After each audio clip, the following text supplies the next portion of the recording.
Bom dia a todas e a todos. Declara aberta a 79ª sessão ordinária do Conselho Superior da Defensoria Pública. Avançando aqui já para o nosso primeiro ponto da sessão de hoje, leitura e aprovação da nossa ata da sessão imediatamente anterior, sessão de número 708, ata esta que circulou por e-mail aos conselheiros e conselheiras durante a semana. Não houve indicação de correção ou retificação, mas eu renovo aqui a consulta aos conselheiros, caso haja essa necessidade. Então, não havendo aí, a ata da 78ª sessão ordinária está aprovada. Passo aqui agora, conselheiros e conselheiras e a todos que nos acompanham, a breves informes por parte da presidência em relação aos fatos de maior relevo ocorridos durante essa curta semana, considerando aí o feriado prolongado de segunda e terça-feira. Essa última semana, a Defensoria Pública de São Paulo teve uma atuação especial atenção às manifestações ocorridas no feriado de 7 de setembro, como todos nós acompanhamos. A convite do governador do estado, nós estivemos no Copom, que é o Centro de Operações da Polícia Militar aqui em São Paulo, para acompanhar, junto ao governador e as demais autoridades aqui do estado de São Paulo, como o secretário de Segurança Pública, procurador-geral de Justiça, o trabalho de monitoramento da segurança pública naquele dia. Além disso, como de praxe desde 2019, a Defensoria Pública manteve um plantão regular nesse dia de grandes manifestações, o que garantiu aí o acompanhamento direito da defesa técnica nos casos em que há a condução de pessoas aos distritos policiais, no caso de detenções, de manifestantes que, obviamente, não possuam defesa técnica. E no dia 7 de setembro, especificamente, os defensores e defensoras escalados atuaram no caso de um manifestante em específico detido, foi encaminhado a um DP aqui da capital e que foi liberado pela autoridade policial no mesmo dia, após a assinatura de um TC, de um termo circunstanciado. Durante esse plantão, a Defensoria Pública manteve-se integrada e realizando contatos com a ouvidoria das polícias e com as demais autoridades que acompanhavam ali o desenrolar das manifestações. Em continuidade, no dia de ontem, nós recebemos a visita do ouvidor das polícias, o doutor Eliseu Soares Lopes, para tratar de temas institucionais e eventuais parcerias nesse fluxo de informações entre a ouvidoria das polícias e a atuação da Defensoria Pública de São Paulo em específico. Fica aqui esse registro novamente. Dia 12 de setembro, também está agendada novas manifestações que ocorrerão no estado, em especial na capital de São Paulo, e mais uma vez a Defensoria Pública Geral estará presente na sede do Copom para acompanhar os trabalhos ali e também coordenar e auxiliar esse trabalho de atuação dos colegas nos plantões das manifestações, mais uma vez, e a atualização desse cenário, claro que nós compartilharemos nos canais como de costume. Também durante a semana, na quarta-feira, dentro do cronograma de visitas institucionais virtuais às unidades da Defensoria Pública, realizamos reunião com a Regional de Marília, com as unidades de Marília e também de Tupã. Mais um encontro aí muito profícuo com os colegas dessas duas unidades, onde nós pudemos compartilhar um pouco os temas de maior relevo institucional, para além também de dialogar a respeito de pontos específicos envolvendo as duas unidades. Fica esse registro, esse agradecimento aos colegas das duas unidades e aos coordenadores de Marília e de Tupã. Também, durante essa semana, comunicamos no gestão de ontem, a Defensoria Pública de São Paulo passa a ocupar uma nova sala, ou novas salas, no edifício da Assembleia Legislativa do Estado. Como todos nós sabemos aqui, desde 2018, a instituição conta com um espaço de atendimento estruturado na Assembleia Legislativa, destinado a oferecer assistência jurídica a cidadãos e cidadãs carentes que comparecem àquele espaço, claro, com o foco primordial na orientação jurídica e adoção de métodos extrajudiciais para a pacificação, para a resolução de conflitos. Essas duas novas salas são salas contíguas, elas estão situadas no pavimento subsolo, onde se encontram ali os demais serviços públicos disponíveis na Assembleia à população de São Paulo. Então, ela está mais hoje integrada aos órgãos que ali prestam serviços, como o Poupatempo, a Delegacia de Polícia, bancos, entre outros. E também o novo espaço conta aí com o padrão de identidade visual da instituição. Então, essa estruturação do novo espaço contou com o apoio e o trabalho da CGA, bem como o setor de engenharia da LESP, ficando esse registro também de agradecimento aos dois setores, a nossa CGA, que prontamente coordenou a mudança da sala e a estruturação adequada do espaço, que contou com todo o apoio aí do setor de engenharia da Assembleia Legislativa do Estado de São Paulo. Então, fica aí esse registro, espaço amplo, espaço adequado para a prestação do serviço da Defensoria Pública na Assembleia Legislativa. Também no dia de ontem, foi publicado o ato DPG número 199. Esse novo ato, pessoal, ele promove uma atualização normativa somente, pois ele regulamenta de maneira mais objetiva o atendimento remoto na instituição, né, principalmente à luz da utilização das ferramentas para esse atendimento remoto. Como todos nós sabemos, as ferramentas de atendimento remoto estão em vigor ou estão em plena atividade na Defensoria Pública já há mais de um ano. Então, na prática, ele não implica em qualquer alteração nas atuais formas, sistemas ou mesmo fluxo de trabalho.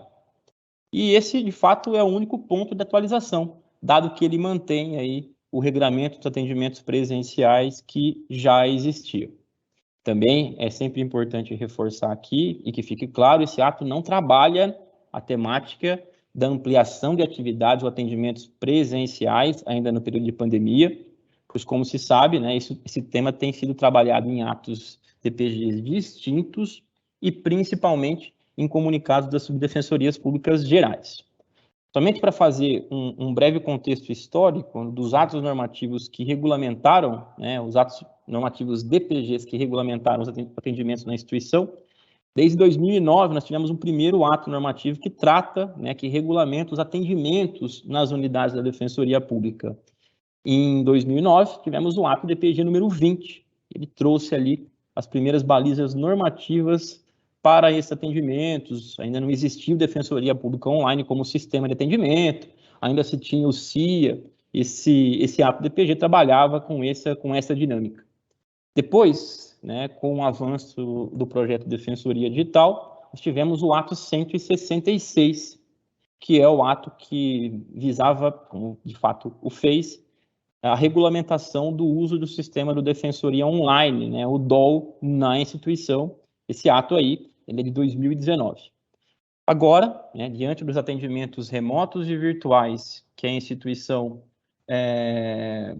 desenvolveu e trabalha, né, na perspectiva de consolidação e aprimoramento, fundamental que nós avançássemos para um padrão normativo para essas ferramentas também, dado que elas se agregam ao que já existia, portanto, elas foram incorporadas nesse ato 199, que agora trata dos atendimentos na instituição de maneira mais global, envolvendo os sistemas, atendimentos presenciais, né, e as balizas normativas também do atendimento remoto, principalmente à luz das ferramentas institucionais para atendimento virtual que se somaram aí há mais de um ano na instituição, de modo com que o ato 166, o ato anterior, ele foi por inteiro aí revogado, dado que toda a sua temática é trabalhada na plenitude também no ato 199.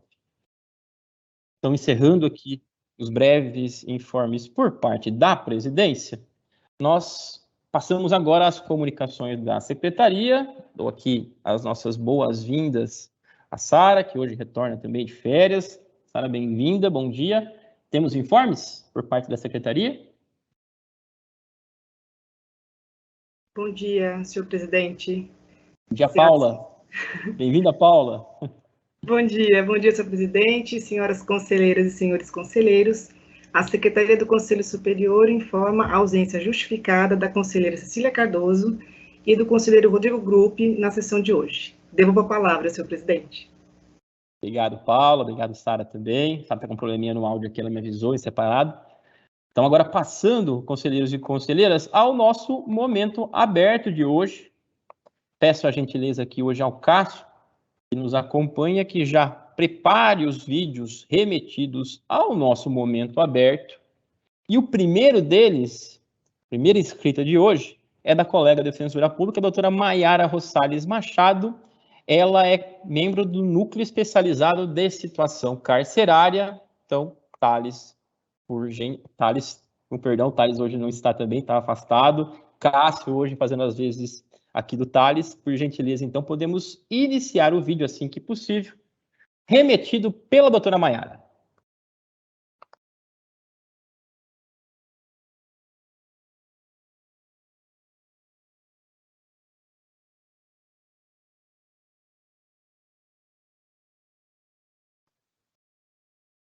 Cássio, não tá aqui saindo o áudio da doutora Maiara. Aqui está aparecendo o sinal do microfone está fechado. Vou tentar fazer esse ajuste, por gentileza. Isso.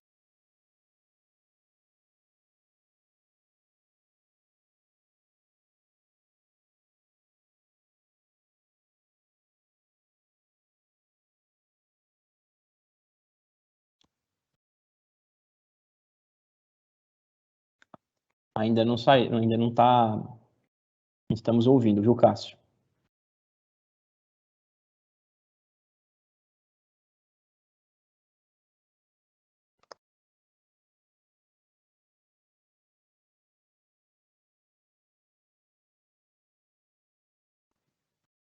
Guardemos então breves instantes, que o Cássio regularize o áudio do vídeo remetido.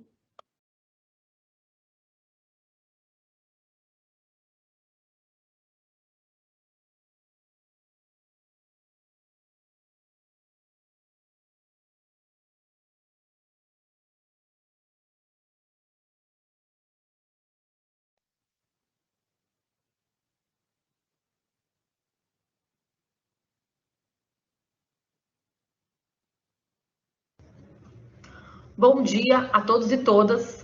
Meu nome é Maiara Rosales Machado, sou defensora pública e venho me dirigir a este respeitável Conselho Superior para trazer algumas considerações acerca da proposta de alteração da deliberação 296 de 2014, apresentada pelo Núcleo de Situação Carcerária da Defensoria Pública. A deliberação do número 296 de 2014 regulamenta a atividade de inspeções em estabelecimentos penais do Estado de São Paulo a ser realizada pelo núcleo. E foi de grande importância para o início dessa atividade na instituição. No entanto, ao longo do tempo, verificou-se que a periodicidade nela prevista para a realização das inspeções é impraticável. Isso porque, atualmente, o Estado de São Paulo possui 178 estabelecimentos prisionais. O que significa dizer que, para realizar anualmente as inspeções, seria necessário a realização de 15 inspeções por mês ao longo dos 12 meses do ano. No entanto, o NESC possui 25 membros que não atuam afastados de suas atividades, de suas atribuições ordinárias. Assim, conclui-se que nos moldes atuais não é possível realizar as inspeções com a frequência desejável. Nesse contexto, vale dizer que as inspeções realizadas pelo Núcleo de Situação Carcerária da Defensoria Pública do Estado de São Paulo são referência para as demais defensorias públicas do Brasil e atendem praticamente a todos os parâmetros exigidos pelas normativas internacionais na realização da atividade de inspeções em estabelecimentos prisionais. Um dos únicos aspectos que não é atendido pela Defensoria Pública do Estado de São Paulo por meio do seu núcleo é exatamente a frequência desejável para a realização dessas inspeções. Assim, a proposta de alteração tem como objetivo principal o aprimoramento dessa importante atividade, mantendo a Defensoria Pública do Estado de São Paulo como modelo de excelência na atuação enquanto órgão da execução penal. Obrigada pela atenção de todos e todas e tenham uma boa sessão. Obrigado, doutora Maiara, agradecendo também pela participação, pela inscrição no nosso momento aberto. Como todos nós acompanhamos aqui, a doutora Maiara trazendo como, inclusive, na condição de integrante do Núcleo de Especialidade de Situação Carcerária, a importância de se trabalhar, né, uma deliberação específica a respeito das inspeções nos estabelecimentos prisionais aqui no estado de São Paulo, uma forma de se aprimorar, né, o exercício da atividade de inspeção em específico. Esse é um tema que vem sendo também trazido aqui no momento aberto em sessões anteriores, e ele é objeto de uma proposta do próprio Núcleo de Situação Carcerária, tema este que, sem dúvida nenhuma, será trabalhado pelo Conselho aí nas próximas sessões, e a colaboração dos colegas, dos integrantes, claro que é sempre valiosa para esse colegiado, também fica esse registro aqui de agradecimento à participação da nossa colega, doutora Maiara. Segundo inscrito no nosso momento aberto de hoje, o Bruno Gósio Cândido de Oliveira, ele é representante da Associação dos Servidores e Servidoras da Defensoria Pública do Estado de São Paulo. Cássio, por gentileza, podemos iniciar o vídeo do Bruno.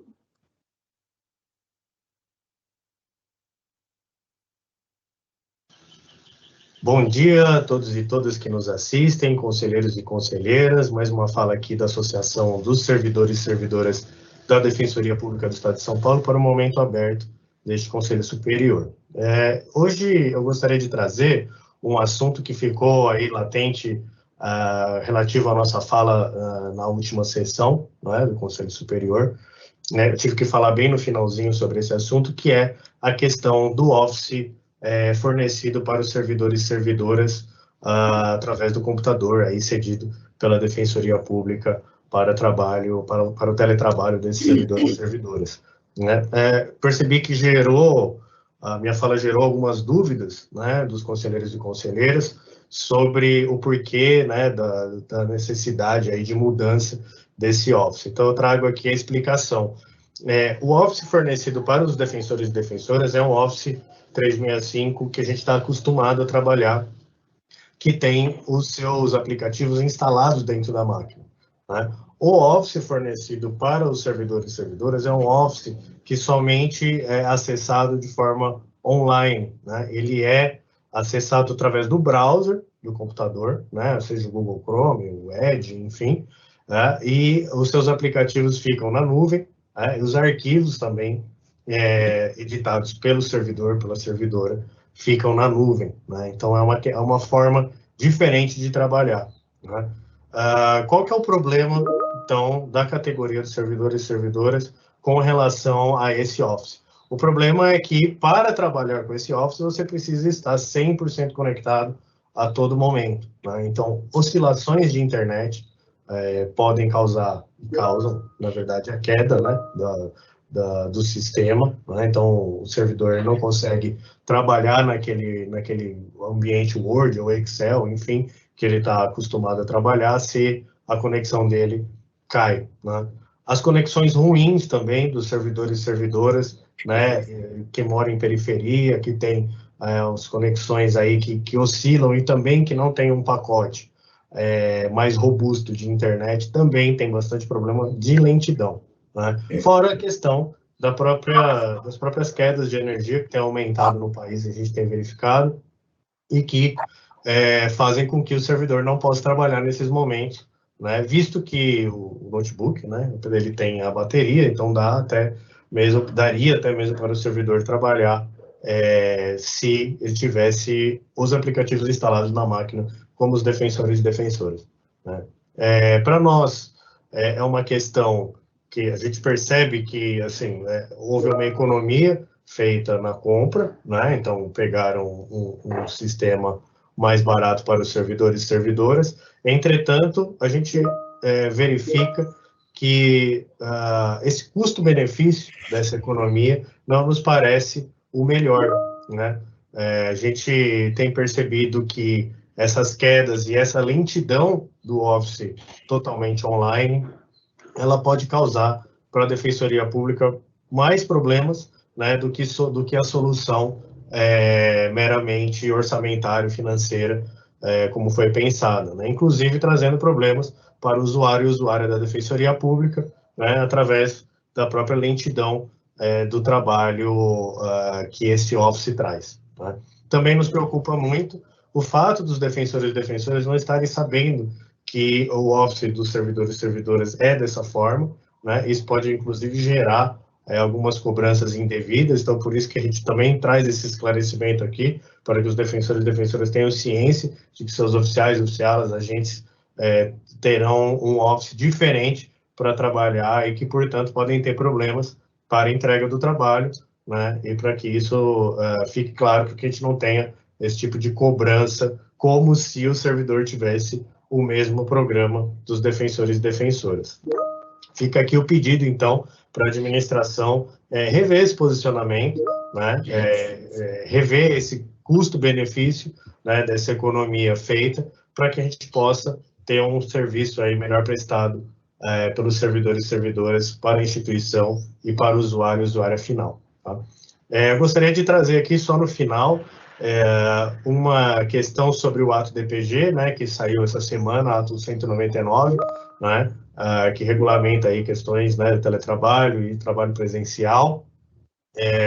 Eu gostaria de pedir para a administração esclarecimentos, né, nessa sessão sobre a vigência desse ato normativo, né, visto que ele nos parece que não revoga o ato 180, sobre como, quando que essa questão vai realmente estar funcionando, né, e trazer aí, pedir, né, que a administração traga isso em comunicados e também em falas aqui no Conselho Superior para esclarecer as unidades, né, tanto os defensores e defensoras quanto os servidores e servidoras sobre a vigência desse ato. Muito obrigado a todos e todas e boa sessão.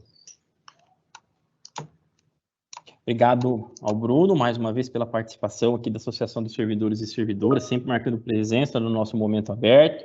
O Bruno compartilha uma preocupação aqui específica com relação ao Office 365, que até nós trabalhamos um pouco na semana passada nessa explicação, temos conversado com a Associação dos Servidores, primeiro com relação, né, às questões de conexão privada, que de fato são um desafio do trabalho remoto, que acomete a todos nós, de fato isso é um problema que a instituição tem que trabalhar ao longo da estruturação desse tema em específico.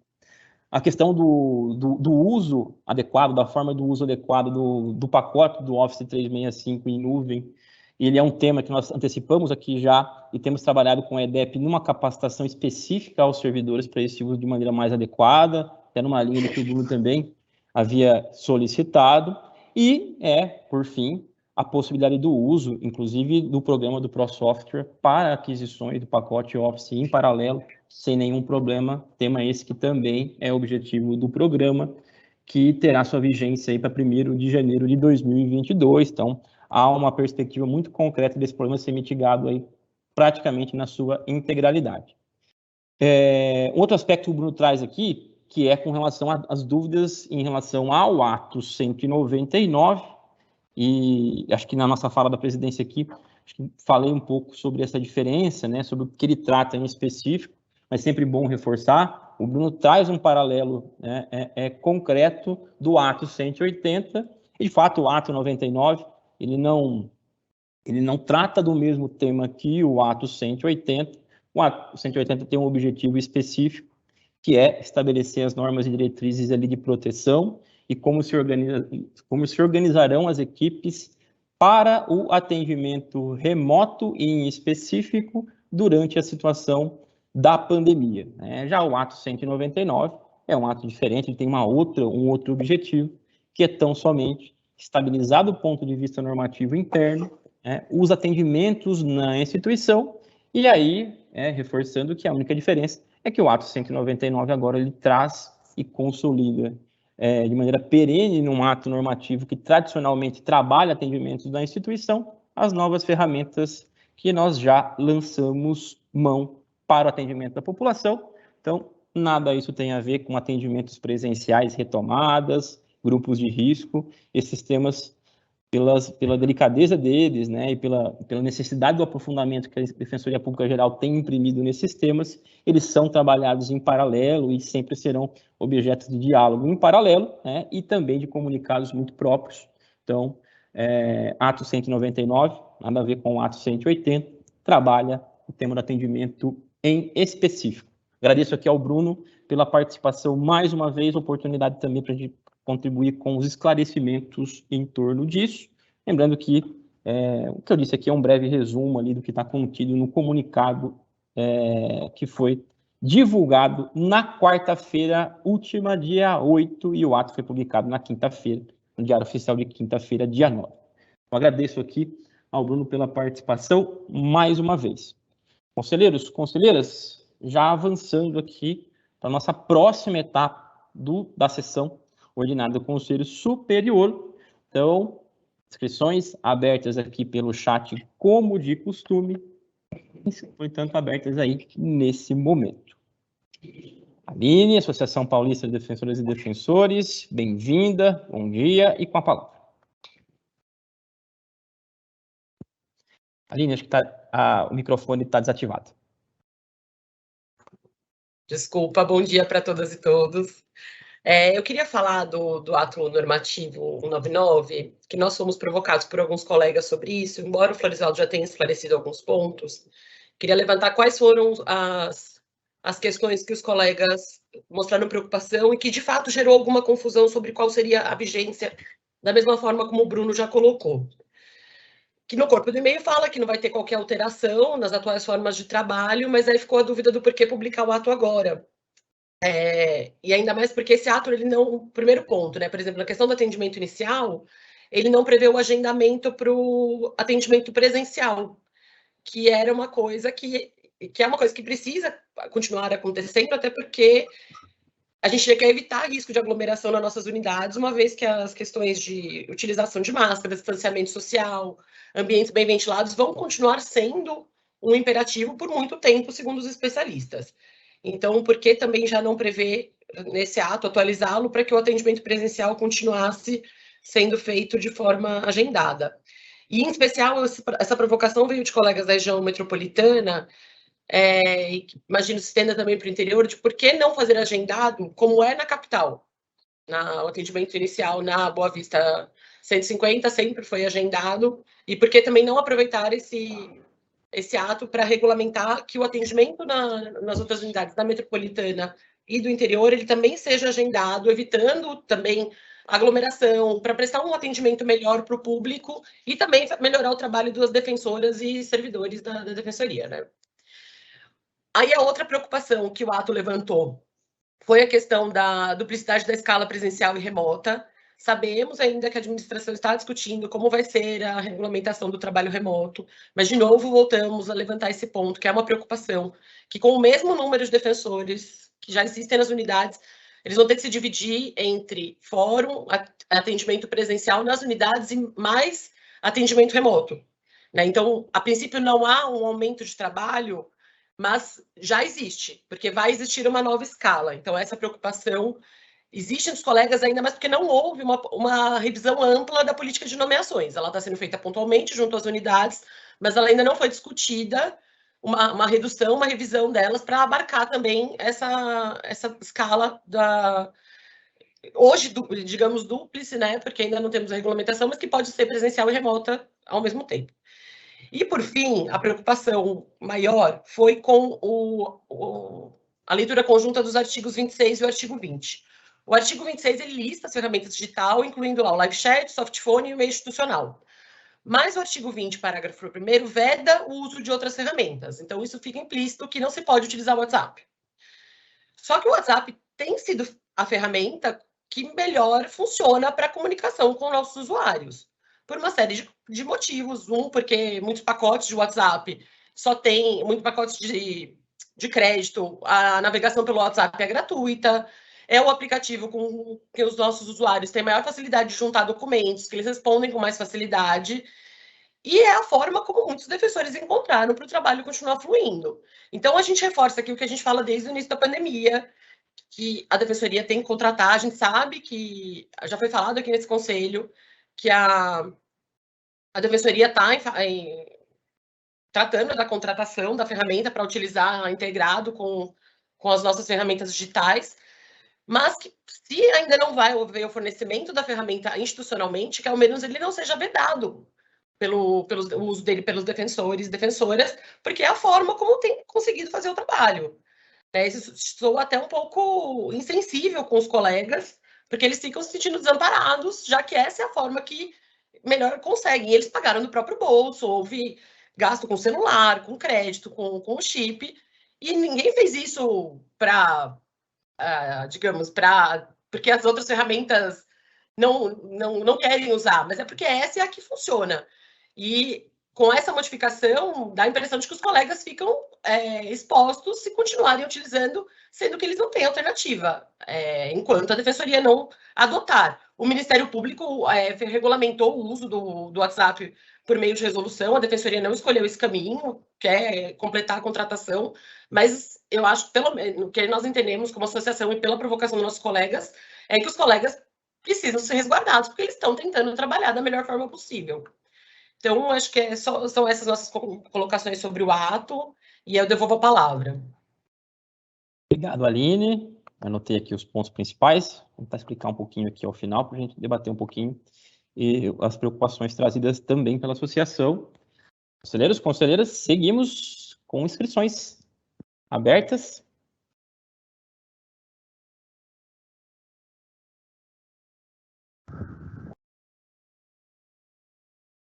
Conselheiro Luiz Felipe, bom dia, bem-vindo, com a palavra.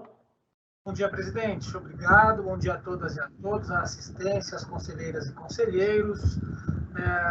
Eu vou apenas me manifestar, uma vez que novamente já fiz os atendimentos desde a semana passada, a respeito dos nossos critérios para a aferição da condição de necessitado das pessoas que buscam atendimento na Defensoria Pública, mais precisamente sobre a deliberação 89, e as dificuldades que esta deliberação tem trazido e eventuais injustiças que ela tem provocado em razão de denegações desproporcionais ou concessões em situação de eventual, no mínimo, dúvida a respeito da condição de necessitado das pessoas.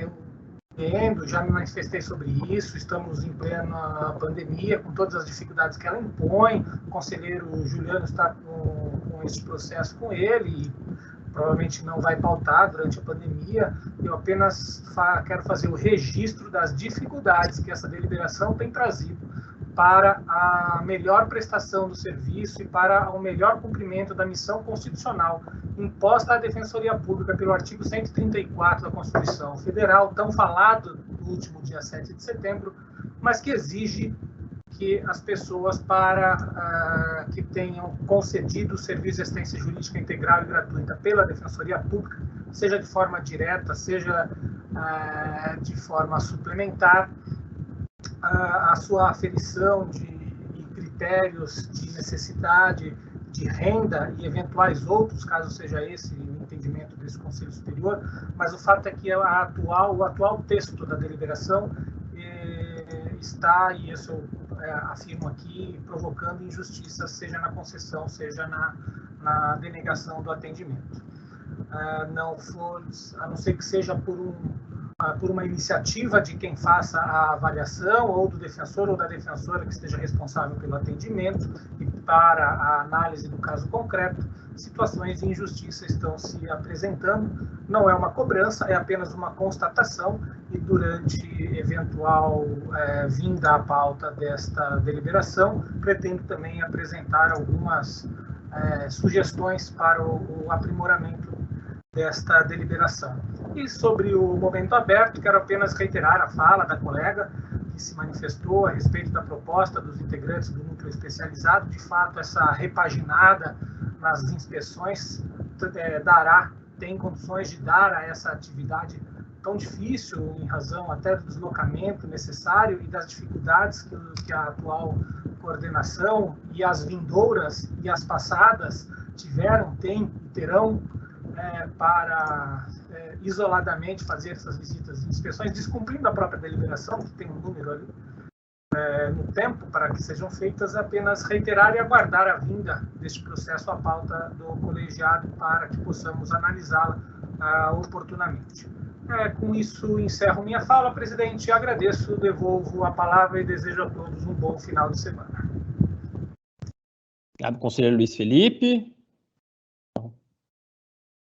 Inscrições abertas, conselheiros, conselheiras.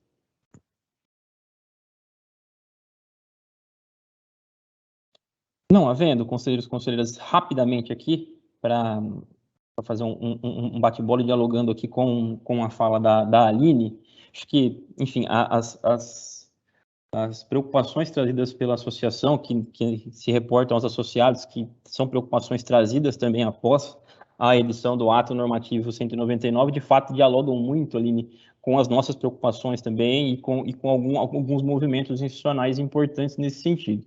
Acho que desde o início, né, na construção, na prospecção e na construção de ferramentas que se amoldassem ou se customizassem minimamente as nossas rotinas, um elemento fundamental ali era que, apesar da intuitividade seja um objetivo claro a ser buscado, não só pelas equipes internas, mas principalmente pelos usuários que fazem uso das plataformas, também era um elemento muito importante nesse processo de avaliação, de escolhas. Claro que tudo isso sem ser exauriente nas análises e terminativos, mas algo que traduzisse alguma segurança de uma perspectiva dos dados e documentos que circulam numa dinâmica de conversação com os usuários. Por exemplo, o Ministério Público, como bem lembrou, trouxe o WhatsApp de maneira institucional, mas para notificações e intimações, não são permitidos atendimentos e circulação de documentos na normativa deles, salvo melhor juízo. Por isso que, na perspectiva de adotar ela como ferramenta única ou exclusiva para conversação, nessa interação online com os usuários, essa não foi uma escolha inicial da instituição. A escolha foi por uma ferramenta que, né, fosse institucionalizável e com plena segurança, né, dos dados, das informações que ali circulam. É claro que, né, e aí vem o ponto que, de fato, nós temos que avançar, como nós colocamos aqui inicialmente.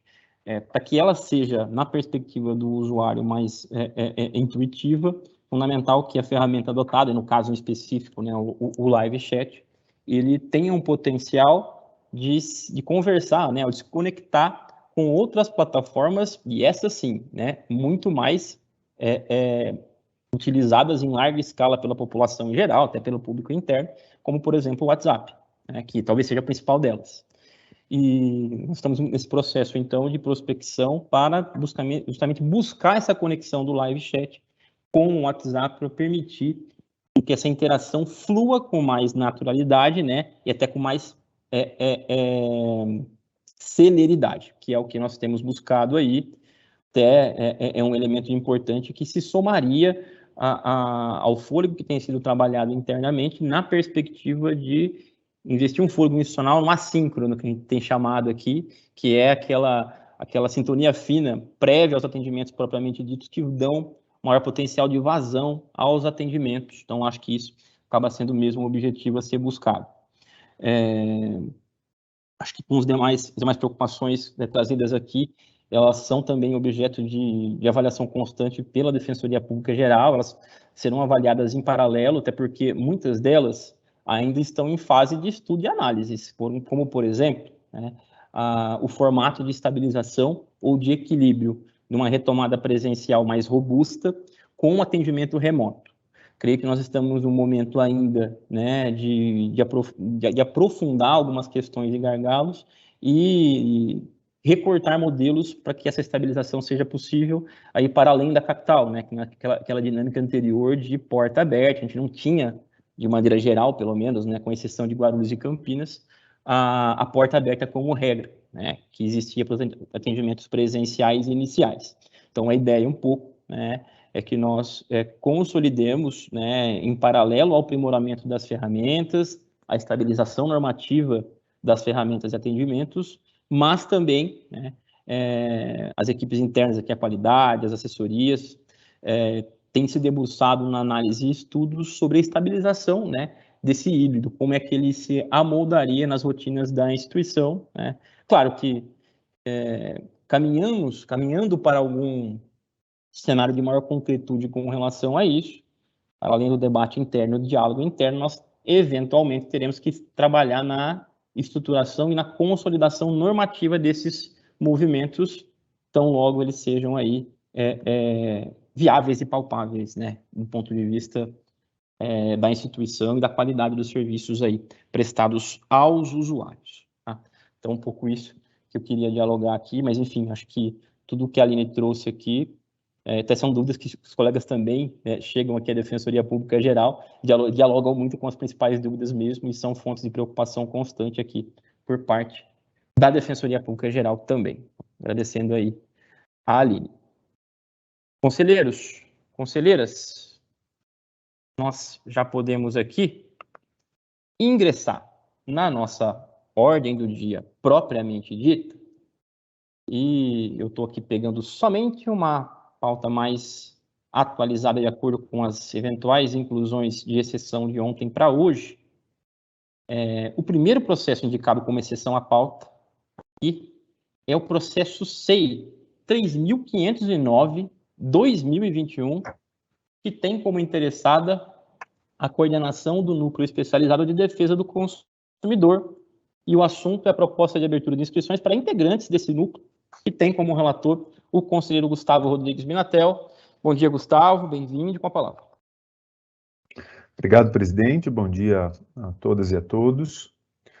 Trata-se de processo aberto para preenchimento de 2 vagas para membros integrantes do Núcleo Especializado de Defesa do Consumidor, no DECOM.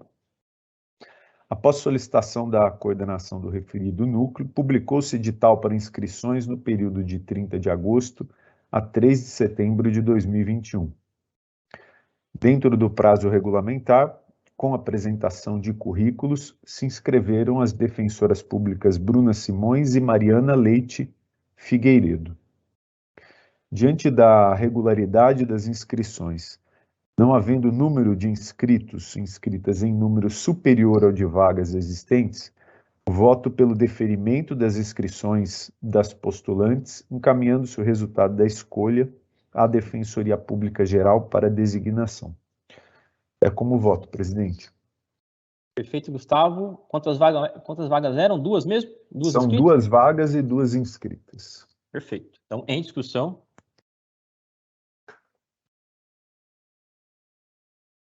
Deliberação, aqueles que concordam com o voto do relator permaneçam como estão. Portanto, aprovado aí.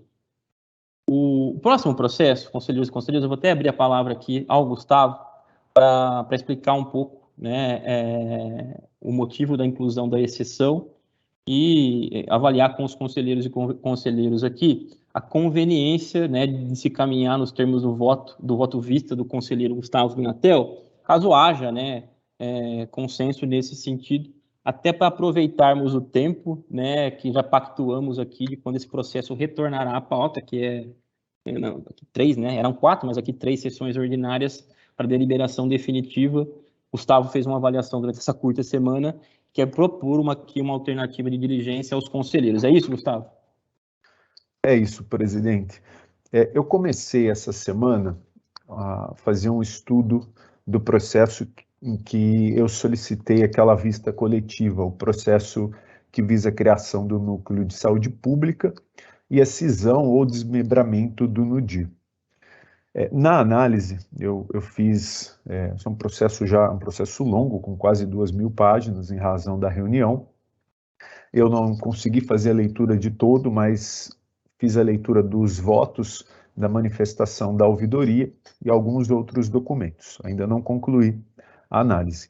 Nessa análise preliminar, principalmente extraindo o que tem o cerne de cada um, me chamou a atenção a manifestação do conselheiro Luiz Felipe, né, em especial quando ele afirma que a criação de um núcleo, ela, de alguma maneira, a criação, o desmembramento tem relação com o processo de expansão institucional.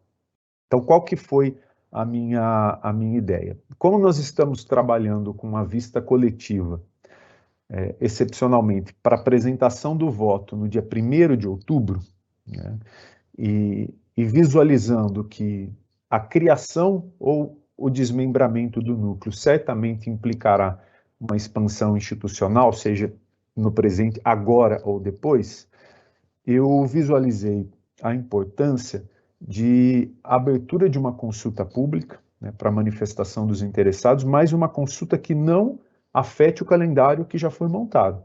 Então, é uma consulta para que as pessoas, os interessados se manifestem, mas o voto será apresentado até o dia 1º. Então, essa consulta teria aí o prazo de 15 dias, né, 15 dias para manifestação dos interessados, em especial por quê?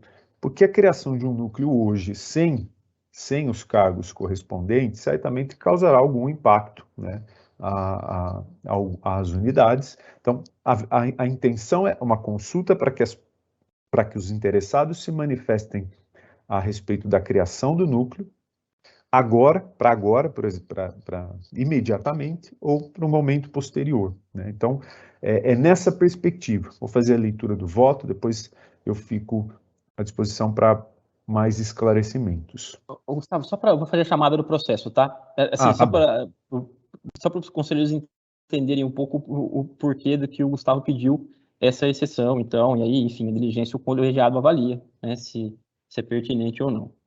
Okay. Tudo bem, conselheiros? Vamos lá? Foi a chamada aqui que esse processo veio, né?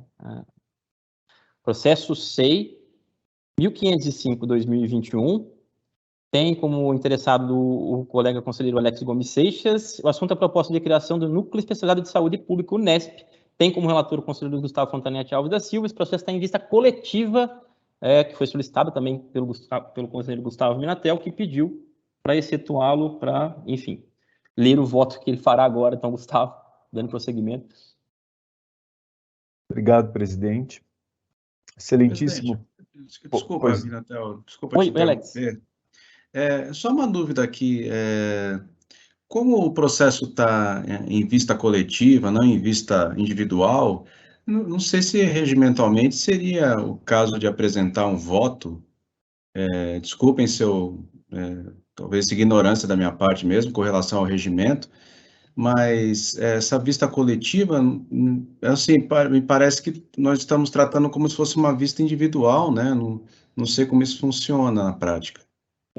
Uma boa pergunta, viu, Alex? Assim, do ponto de vista regimental mesmo, né, o adequado seria o processo retornar na pauta na sessão seguinte, em vista coletiva, na próxima sessão, para ser votado, né?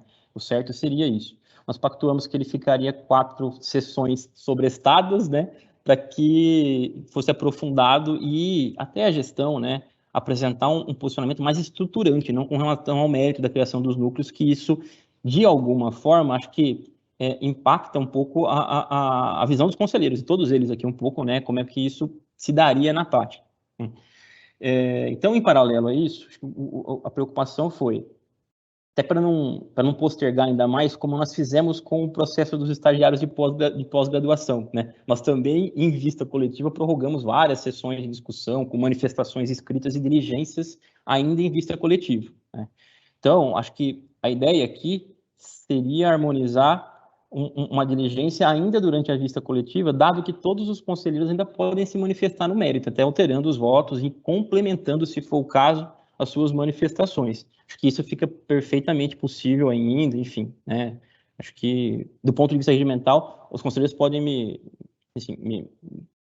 contra-argumentar, mas é um pouco do que eu penso, assim, do ponto de vista regimental, né? Nós adotamos isso no estagiário de pós, né? Acho que não haveria problema nesse aspecto, né, de traduzir uma mesma dinâmica para esse processo também, né?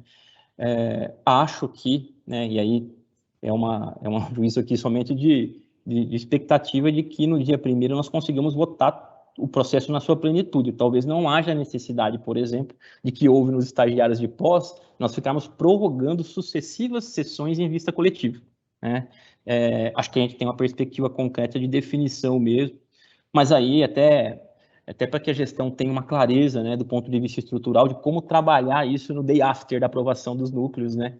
Estou sentindo que há um sentimento da importância que esse tema tem que ser trabalhado pela instituição. É importante que a gente tenha uma clareza, né, estrutural para isso. E acho que o Gustavo traz um pouco dessa preocupação, em alguma dimensão, isso é um investimento institucional dos mais relevantes, que tem um aspecto estrutural. E durante todos os processos de expansão, né, em que o sistema foi trabalhado, há uma linha dos colegiados em abrir consulta pública específica para esse tema, né? Então, acho que é um pouco a linha do que o Gustavo se agarra ali, né, para essa solicitação. Tá? Não, mas agora sim, claro, obviamente que esse é o mérito da diligência. O colegiado pode não entender dessa forma, e aí tudo bem, a gente prossegue sem a consulta. Tudo bem? O que não é a questão formal mesmo, porque eu acho que não seria um voto, né? Porque não é uma vista individual, né? É uma manifestação talvez do uma conselheiro. solicitação de diligência, não sei se isso deveria contar com a relatoria, né, eventualmente, ou não, né, como não é um voto, ou é uma manifestação no processo, algo nesse sentido, né? Sim. E assim, eu queria só entender melhor qual é o fundamento, então, da diligência, para que as pessoas se manifestem não no mérito da criação, mas no momento da criação, é isso? Alex, eu acho, inclusive eu pensei em trazer isso nesse momento, para evitar que eu traga um voto na próxima sessão, para consulta pública depois do dia 1º. Porque, na minha concepção, a criação de um núcleo implica expansão institucional. Pelo menos é a minha compreensão. Entendo que conselheiros podem pensar de maneira diferente. Por isso que eu pensei em antecipar. Como a vista é dia 1º, o dia da apresentação do voto, da manifestação em vista coletiva, pelo que foi pactuado é dia 1º, a minha intenção era evitar um voto lá na frente para prolongar ainda mais o julgamento, né, dentro dessa minha concepção. Por isso que eu pensei em trazer já. Mas, obviamente, que eu gostaria de ouvir o conselheiro, se entenderem que não é o caso, enfim, a gente pode decidir de maneira contrária, eu vou amadurecer meu voto para o dia 1º. Então, a minha intenção era realmente encurtar. Entendi. Obrigado. Desculpa interromper, viu, Minatel? Que antes de você começar a leitura, falei, deixa eu já tirar minhas dúvidas para não chegar lá depois e perguntar o que eu já deveria ter perguntado antes, tá bom? Obrigado. Obrigado. Você sabe que, Flor, só uma parte, viu, Minatel, antes de você ir para a leitura, com a fala do Alex, eu fiquei pensando, porque assim, uma coisa é prorrogar a votação, né? Porque o processo ainda ele está em votação, mas não foi concluída a votação, né? Como a gente fez no caso da residência jurídica. Agora, outra questão é usar a vista coletiva e fazer um voto para a diligência, porque depois, eu não sei como regimentalmente se a gente poderia continuar em vista coletiva, né? Mas, por outro lado, e aí pensando que, até porque eu acho interessante a diligência em si, né? Eu não sei se, eventualmente, a diligência não poderia ser feita pelo próprio conselheiro Minatel, né? Estou pensando alto aqui por conta da questão regimental, né? Até porque se trata da terceira sub, eventualmente, eu não sei também para quem é dirigida essa diligência, Minatel? É só para o público interno, para o público em geral? Qual que é a sua ideia? Luiz, eu, de fato, assim, na minha concepção, me parece que o impacto maior, principalmente no que tange a criação no presente momento ou não, esse impacto maior é relevante para a carreira. Mas como se trata de expansão institucional, à luz de outras expansões, né, eu visualizo como mais coerente, né, abrir para a sociedade civil também, né, e também para a defensoria, internamente e externamente. Internamente, com essa preocupação de criação neste exato momento sem cargo, né, e do ponto de vista externo, para que também as pessoas se manifestem. Embora externamente, a impressão que eu tenho, né, principalmente das manifestações em momento aberto, é de que há quase que um consenso pela criação. Por isso que, assim, o maior impacto mesmo, a maior relevância seria do ponto de vista interno, né? Principalmente disso que eu disse, você traz a solução no voto, Luiz, de criação imediata do núcleo, né, criar e já abrir inscrição para membro, para coordenadores, né, para que a gente já comece a operar com o núcleo, ainda que dividindo toda a estrutura de trabalho. E isso me parece, na minha concepção, que traz um impacto, né, do ponto de vista, alguém vai suportar esses afastamentos. Então, foi nessa perspectiva, a minha preocupação interna. Mas, enfim, eu fico à disposição para ouvi-los, e a consulta, eu não acho adequado partir da terceira sub, né? Essa consulta pública, até porque ela não teria a dimensão até legitimidade, né, para colher essas informações. Acho que é do Conselho mesmo, né, por se tratar de processo de expansão. Acho que essa pluralidade, a legitimidade em especial, quando vem do Conselho, ela ganha mais corpo, né, mas, enfim, acho que é mais adequado, né, para o que se pretende obter, né, que parta do Conselho Superior. Eu compreendo, viu, Minatel? Eu estou de acordo, mas a única questão nós vamos fazer uma diligência aí, você vai apresentar um outro voto, né? Porque em tese você estaria votando e a gente teria feito uma deliberação em vista coletiva. Como é que vai ficar? Lógico, é uma questão formal, né, ampla, me parece que pode ser superável. Né? Só estou querendo colocar isso para a gente ver. Né? Eu acho que você pode ler o seu voto, mas eu acho que a gente tem que ter isso em mente antes de deliberar. Né?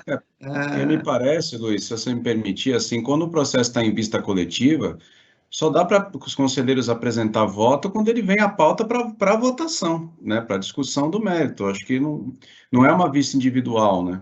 Que permita votos individuais. Agora, realizar diligências, se o conselheiro entende importante, eu acho que é possível, né? É só a questão formal mesmo, né?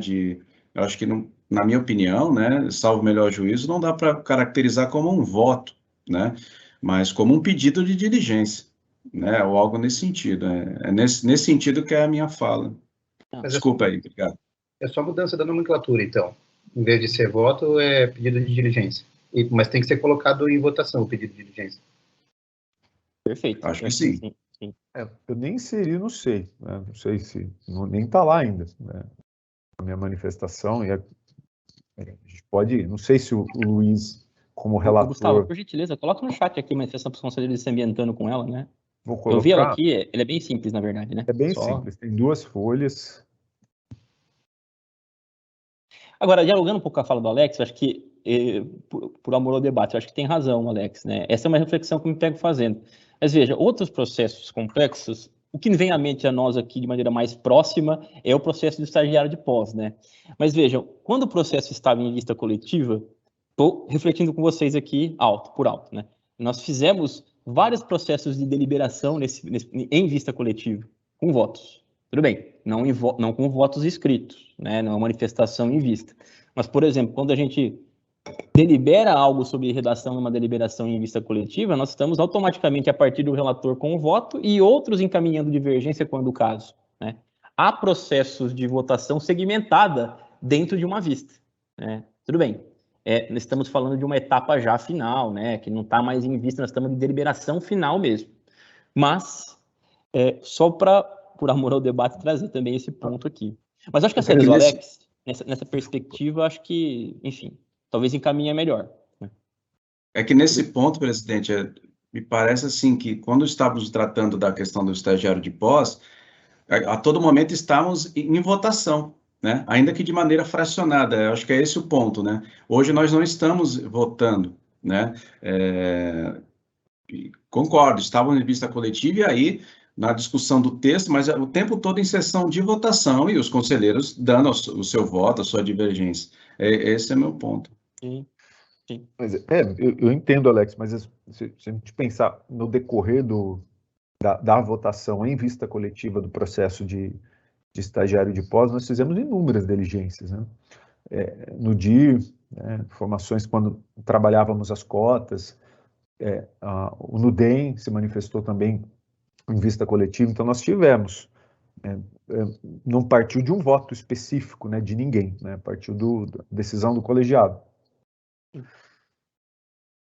Gustavo, você compartilha aqui no chat, por gentileza, com a gente o arquivo, o doc, se tiver fácil. Ele não chegou ainda?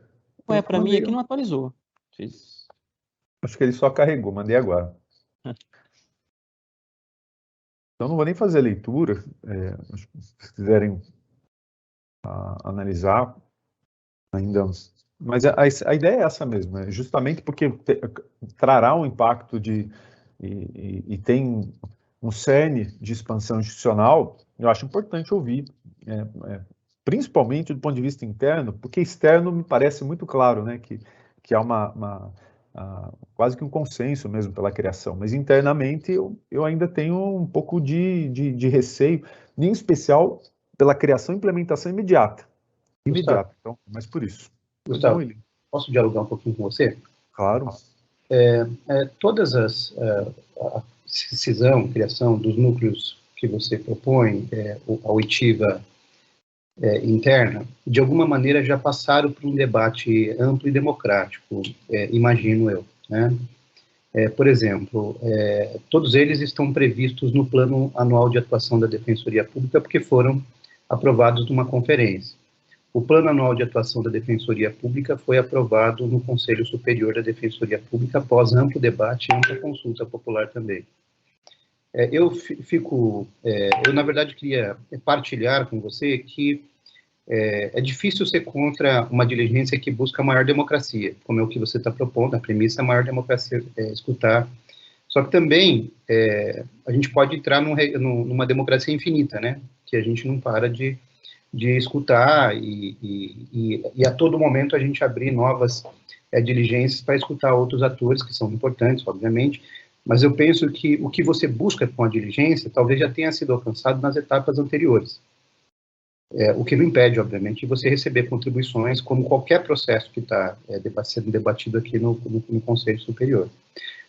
Do ponto de vista da sua proposta de diligência, que basicamente é ouvir tanto os atores internos como também a sociedade civil, me parece que a sociedade civil já foi ouvida. Se você for propor, é claro que eu vou pedir para que continue a proposta, para que a sociedade civil também tenha a oportunidade de reforçar o seu pedido, como tem feito aqui em várias sessões no Momento Aberto. Então, eu queria dialogar com você se você realmente acha necessário esta diligência. Eu queria discordar um pouquinho apenas no que se refere à expansão, à criação, cisão de núcleo, enfim, não sei como é o melhor termo para isso, mas se isso realmente é a expansão institucional. Eu acho que não é. Sabe por quê? Pelo seguinte, a expansão institucional, ela está muito mais vinculada a uma expansão territorial, geográfica. Não é o caso desse assunto. Esses temas já são trabalhados pela Defensoria Pública de alguma maneira. O tema da saúde, o tema da igualdade racial, o tema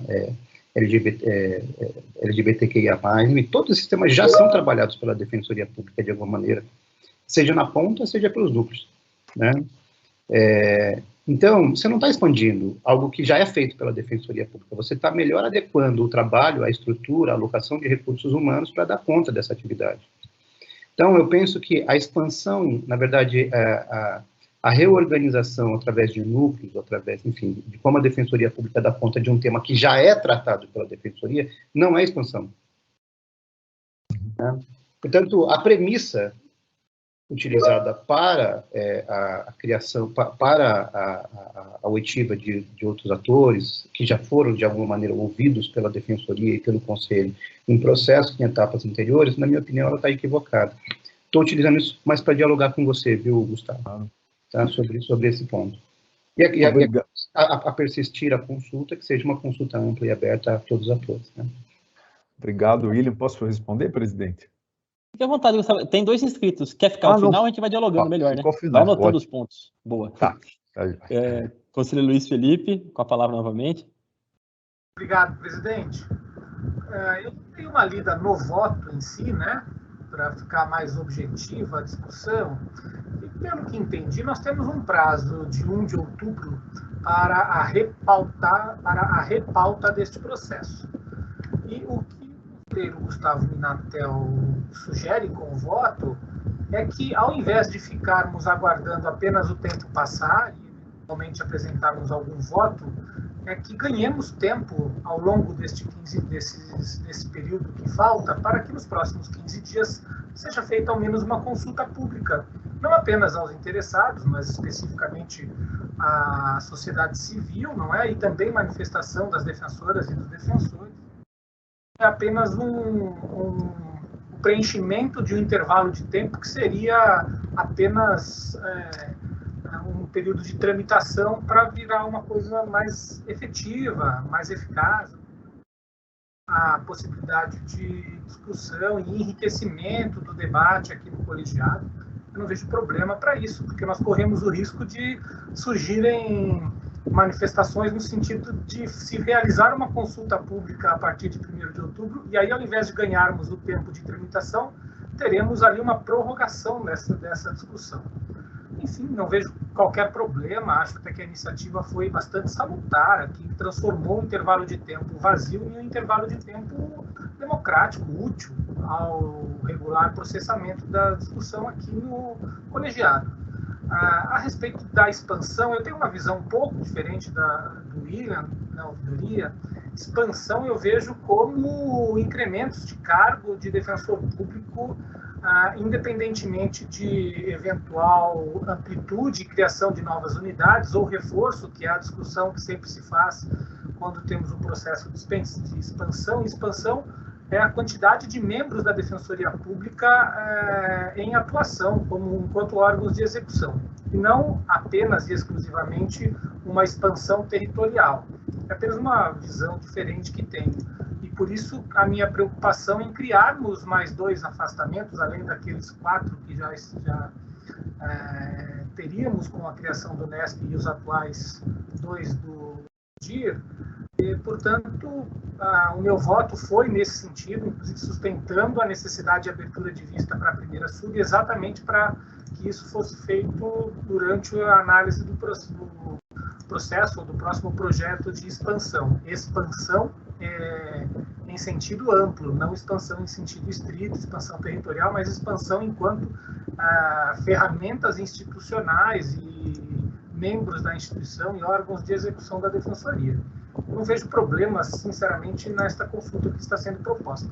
Apenas preenche de maneira útil um intervalo de tempo que talvez fosse apenas um período regimental para devolução do processo à pauta.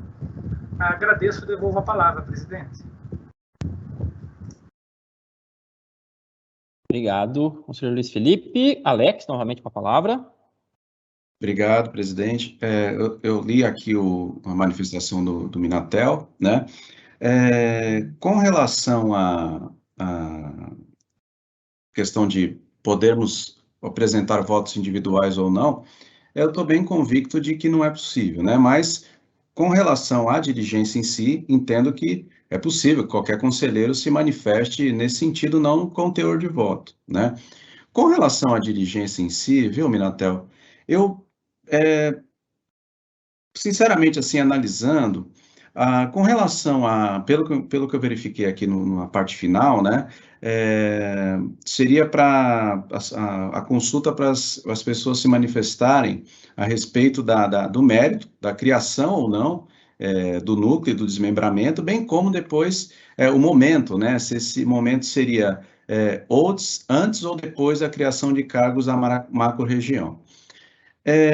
Com relação ao mérito, se os dois pontos que tratamos aqui, a criação do núcleo de saúde pública e o desmembramento do NUDIR, tivesse apresentado algum tipo de divergência ou posicionamento contrário aqui no Conselho, seja dos conselheiros, seja da sociedade civil, seja dos servidores, servidoras, defensores e defensoras, eu acho que justificaria a consulta neste momento já tão avançado do expediente, né? Já em vias de ser votado, de fato. Por eu não vislumbrar posições contrárias, e pelo contrário, o momento aberto desses últimos meses demonstrou um apoio robusto a ambas as propostas, né? Então, salvo o melhor juízo, eu não vejo essa dúvida com relação ao mérito que justifique uma consulta nesse momento, né? Talvez lá no início do expediente podemos discutir a qualquer momento, mas acho que nesse momento eu acho um pouco extemporâneo. E com relação ao momento, isso me parece que é uma decisão de gestão. Não vejo como a consulta pública, você está transferindo a consulta, fazendo a consulta por uma questão de gestão.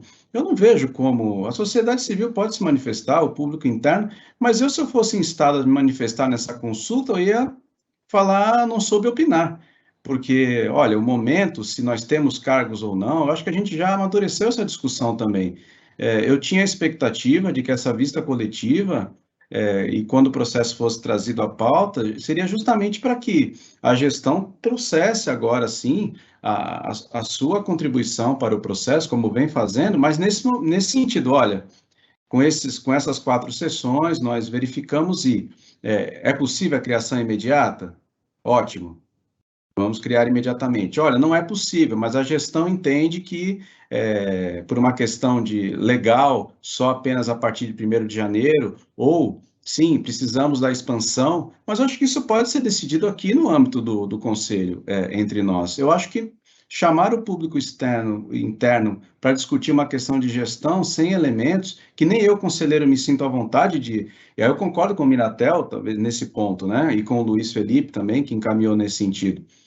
Uma coisa é você votar o mérito, outra coisa é colocar o carro para andar, né?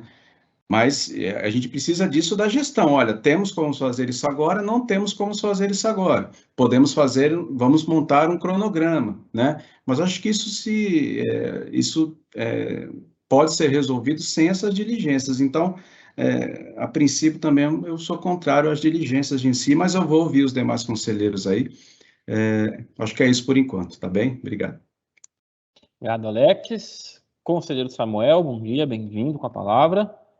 Obrigado, bom dia a todas e a todos. Eu quero dividir em 2 partes, tá? A primeira é a seguinte, não vejo urgência para que esse procedimento seja pautado como exceção.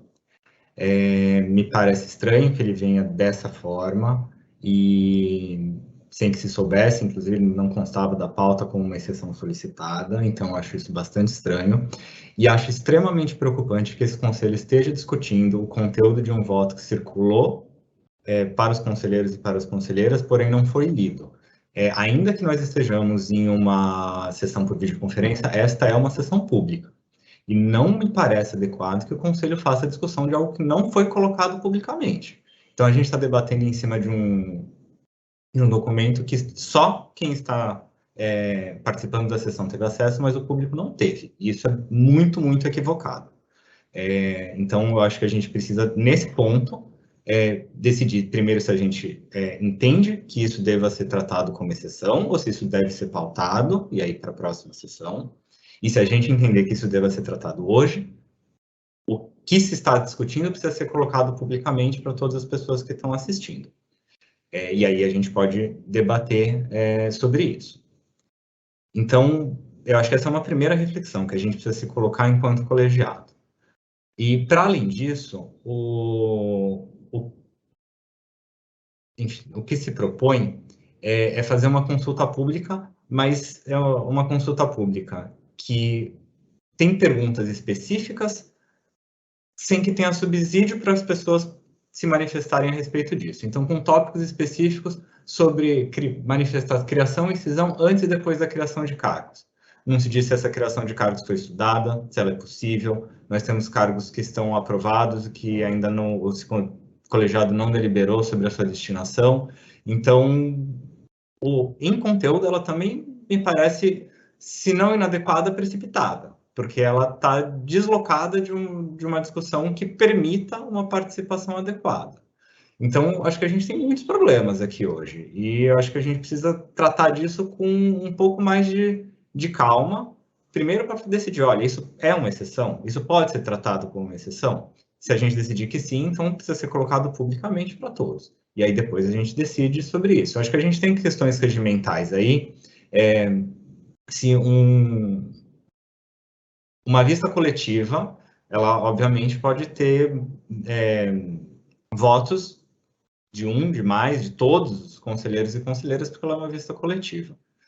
Não que uma vista individual também não possa vir acompanhada de votos de outros conselheiros que não sejam aqueles que pediram a vista, especialmente porque a gente não trabalha mais com processos físicos. Então, o processo é digital, é virtual, enquanto um conselheiro ou uma conselheira pede vista, os demais também têm acesso integral aos autos e podem se manifestar. Talvez isso não seja a melhor estratégia, porque o ideal seja você ouvir o voto de quem pediu a vista para poder se manifestar na sequência. Mas no momento a gente está em vista coletiva, todos têm acesso e todos poderiam trazer votos. E houve um consenso no colegiado de que isso voltaria à pauta no dia 1º. Então, eu acho que ninguém estaria preparado para votar o mérito nesse momento. A proposta hoje não é uma de votação de mérito, mas eu também tenho dúvidas a respeito de qual é a utilidade de fazer uma consulta pública nesses termos e nesse momento. Então, o meu pedido seja, primeiro, acho que o colegiado vamos parar para decidir se isso pode ser trazido como exceção nesse momento. Segundo, se for trazido como exceção, o que se está debatendo precisa ser colocado publicamente, e aí a gente debate. Obrigado. Perfeito, Samuel. Samuel fez boas colocações aqui, eu vou dialogar depois. Gustavão se inscreveu, Gustavo? Obrigado, presidente. Gostaria de agradecer a fala do Samuel, do Alex. Primeiro, assim, só para esclarecer a estranhez, Samuel, eu traria o voto no dia 1º. Comecei a estudar o processo e ressalto mais uma vez, eu identifiquei um processo de expansão. A essência da questão discutida, naturalmente, que implica expansão institucional, na minha concepção. Eu quis aproveitar o tempo.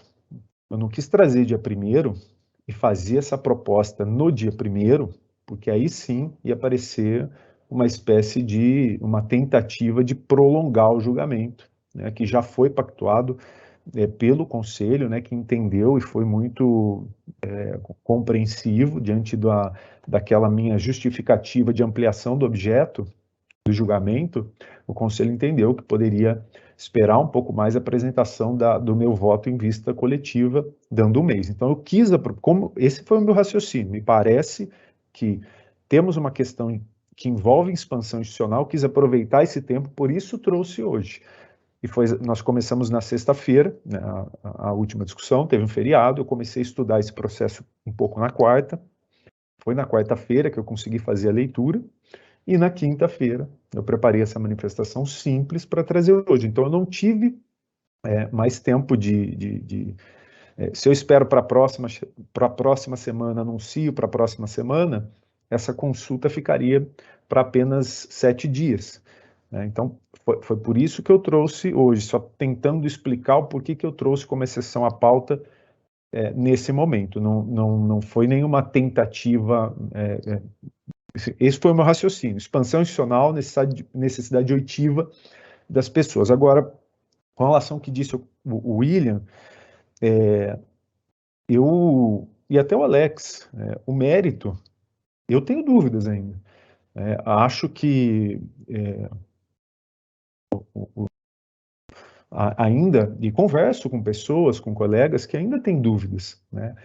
Então, me parece que do ponto da sociedade civil há muita clareza, internamente, majoritariamente também, mas não há unanimidade, né? Tem pessoas que podem entender que o momento não é adequado, ou que outros núcleos também mereceriam uma cisão, um desmembramento. Então, não me parece que é algo absolutamente que tenha esse caráter de unanimidade, né?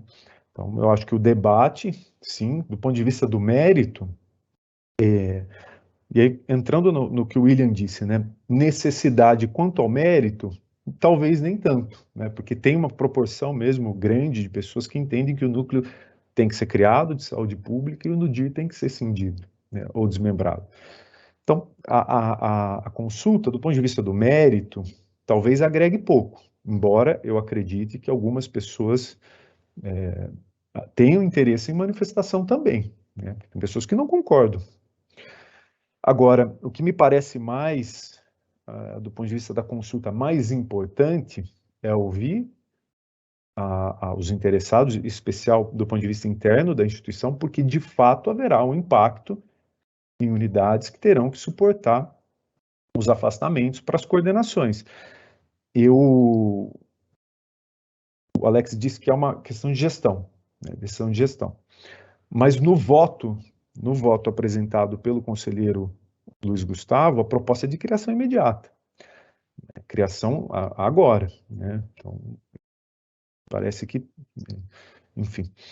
Agora, até com relação ao que disse o William, né, gostaria de discordar com todo respeito o aspecto da expansão, porque me parece que expansão envolve, sim, não apenas a atuação em espaços territoriais que não atuávamos, como também criação de cargos, né? Aumento de cargos, especialização no desempenho das atividades da Defensoria.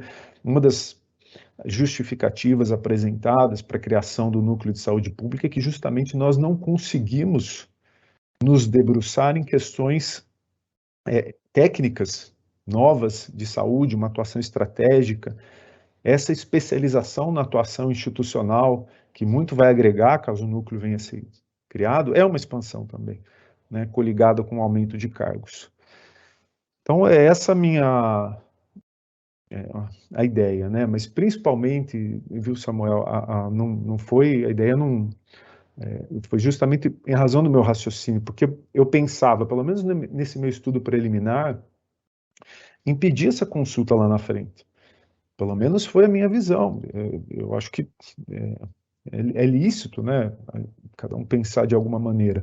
E eu quis aproveitar o tempo, né, para essa finalidade, para que não fique, para que esse meu voto, que eu posso mudar também, pode ser que o colegiado delibere que não há necessidade e não vai fazer, e eu mude meu voto lá na frente e não peça nada também.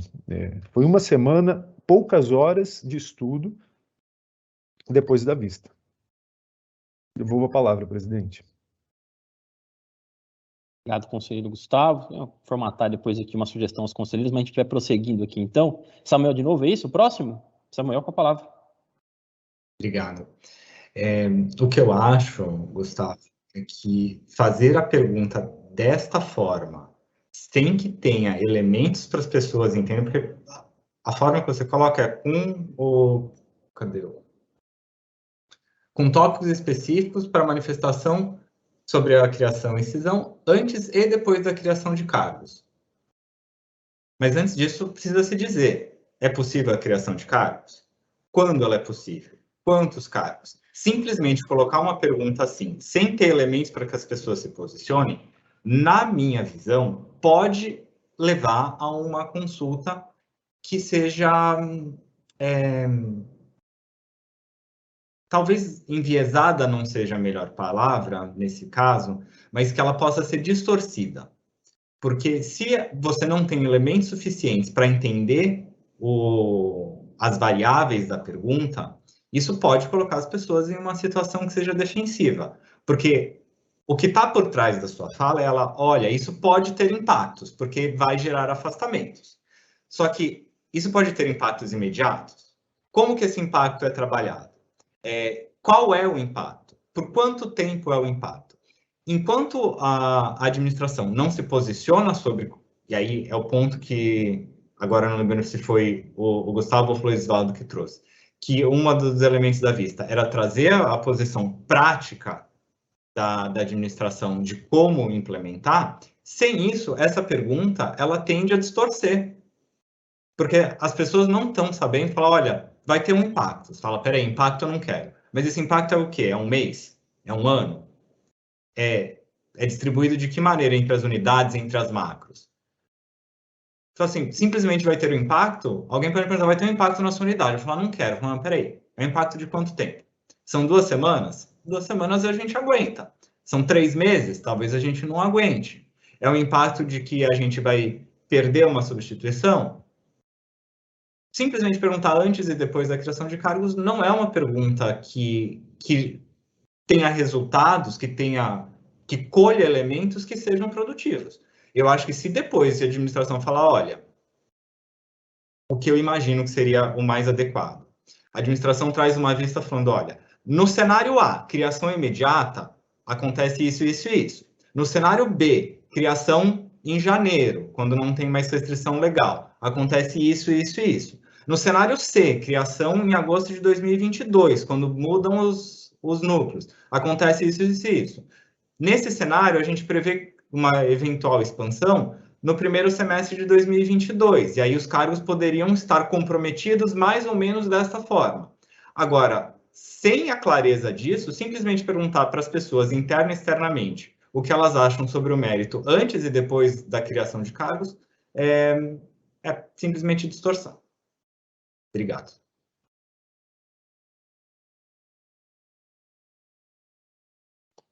Perfeito, vamos lá. Seguindo aqui, conselheiro Luiz Gustavo com a palavra. Eu me inscrevi aqui, primeiro para dialogar um pouco com a ideia trazida pelo conselheiro Samuel. Realmente, ele, no meu ponto de vista, ele tem razão quando ele invoca o regimento interno para falar a respeito da necessidade de caracterização de uma urgência, né, para a gente pôr um processo que não estava na ordem do dia para votação. E aí, eu também acho que o Conselho definiu a data do dia 1º, e não há nenhum problema, eventualmente, se a gente chegar lá e resolver fazer uma nova prorrogação, como já fizemos em vários outros processos, para amadurecer a questão, inclusive com uma diligência, né?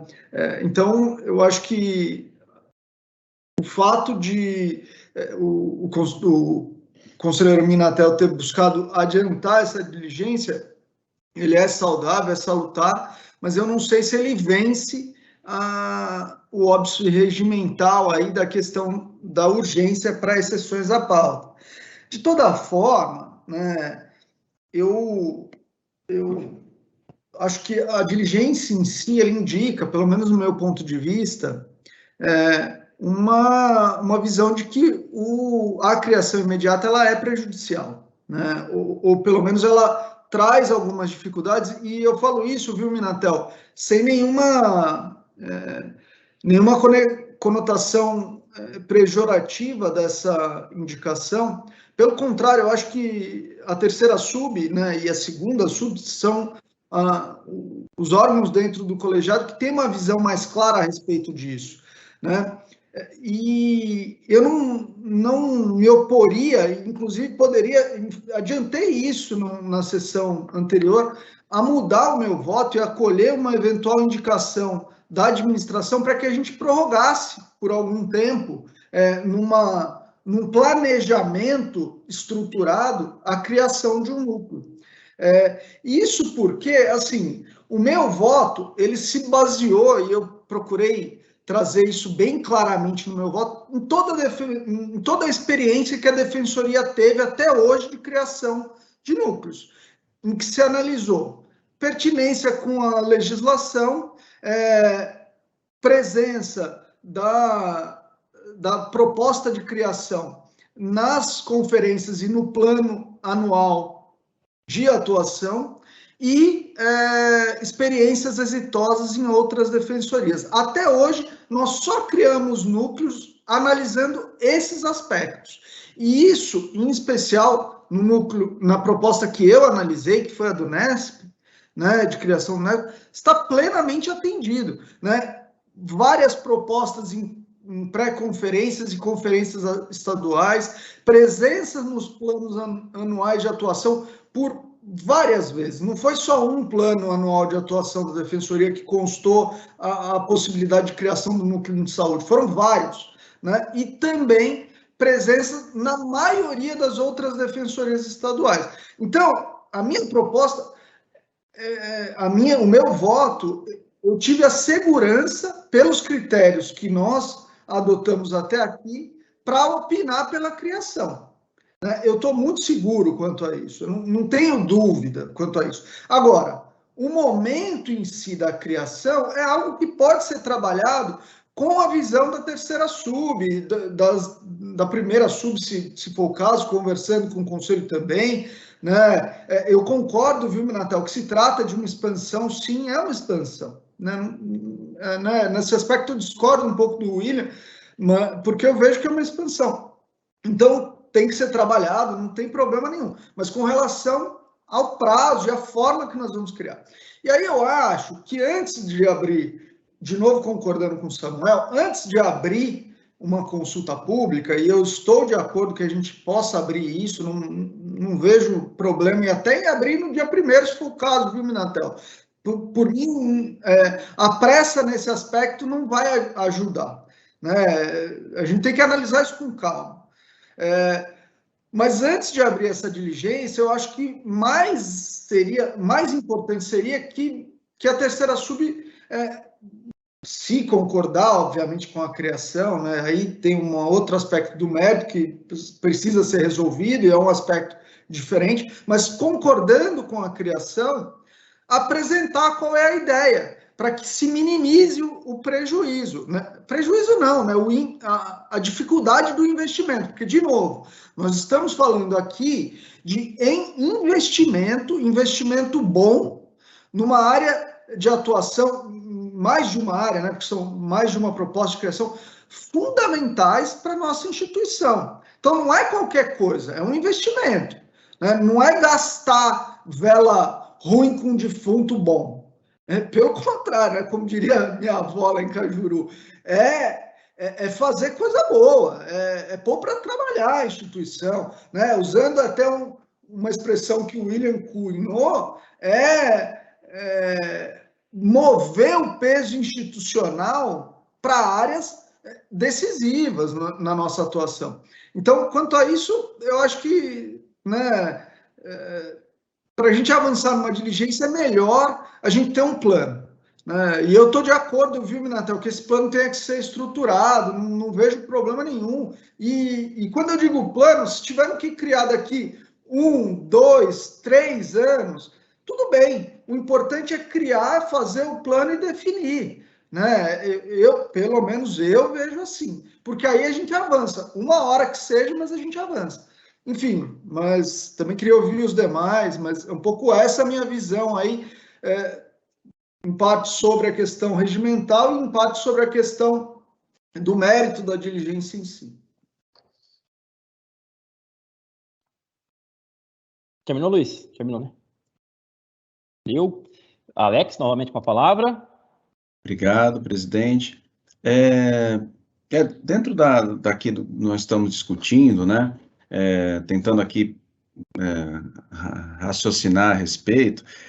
Primeiramente, com relação ao mérito, logicamente, né, não há unanimidade, né? Nada é unânime, né?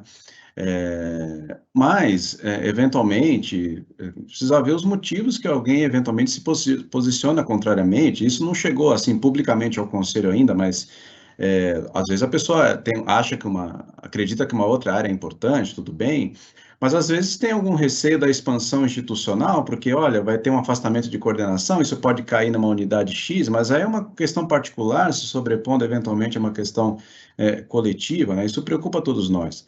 E por isso que, apesar de eu ser interessado na proposta, ser o proponente do NESP, né, eu sempre concordei com o encaminhamento dado pelo Luiz Gustavo, pelo relator, de que, assim, sim, ainda que de uma maneira compartilhada, dá para a gente usar a estrutura do núcleo Direitos Humanos e colocar o núcleo para funcionar imediatamente, né?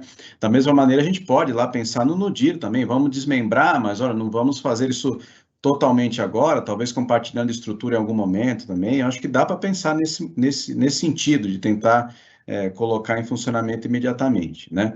Mas eu, com absoluta sinceridade e tranquilidade aqui, eu não vejo também problema nenhum, e essa é a minha expectativa, como eu tenho dito, que se a administração trouxer um plano de fato, olha, isso não é possível agora, mas podemos fazer de tal maneira, não vou me opor de maneira nenhuma, não vou ficar apegado porque sou proponente, ficar cego, né, que não é o caso, né, não vem ao caso, não é o núcleo do Alex, né, então, é do interesse da Defensoria, do interesse público, mas se tiver um cronograma, por que não aguardar alguns meses? Também não vejo esse problema, né?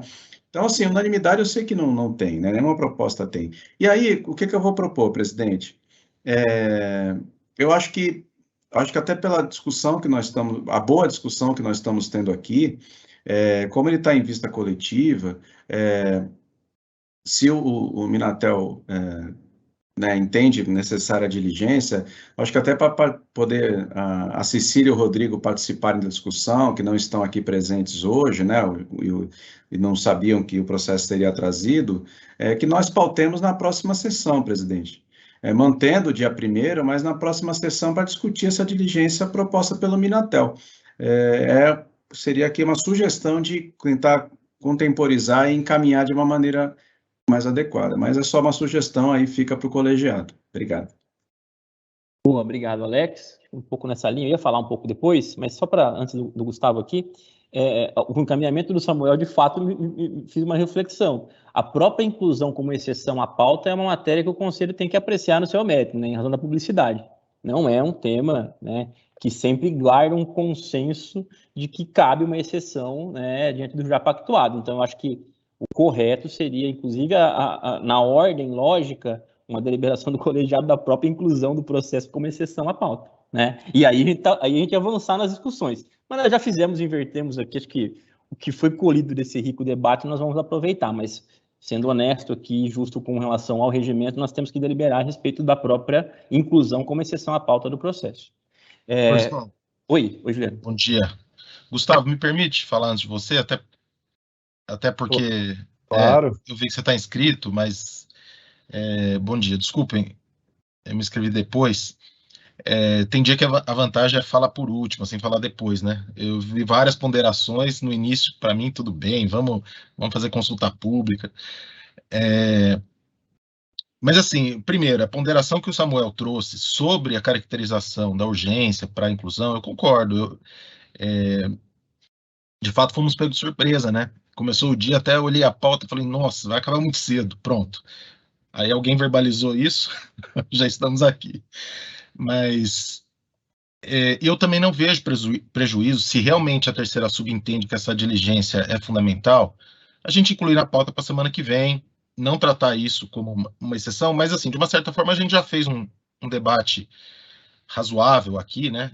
Até sobre o mérito disso. Também tenho minhas dúvidas sobre essa consulta nesse momento, mas assim, eu não posso